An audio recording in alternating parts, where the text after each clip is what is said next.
Pertama-tama tentunya kita harus dahulukan aspek kesehatan, dan di Banyuwangi ini alhamdulillah vaksinasi sudah hampir mencapai 50%, kita apresiasi.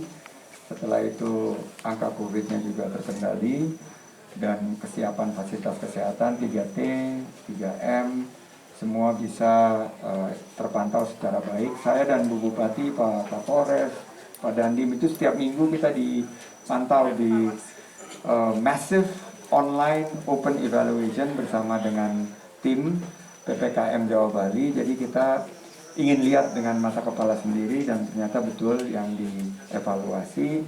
Kesehatan sekarang sudah mulai terkendali, sekarang tinggal kebangkitan ekonominya. Nah, kami melihat kebangkitan ekonomi ini dimulai dari desa wisata karena aspek berkeadilan dan berkelanjutan secara lingkungan. Jadi Pak Sigit menyampaikan 30-35 tahun lalu tuh Ubud seperti ini. Jadi saya membayangkan, jangankan 30 lah, 10 tahun ke depan, 5-10 tahun ke depan ini desa wisata Taman Sari ini akan mampu menjadi desa wisata tujuan dunia. Mereka datang ke sini karena pariwisata ini hanya menunjang, yang akan menjadi pilar dan menopang kehidupan di sini adalah budayanya.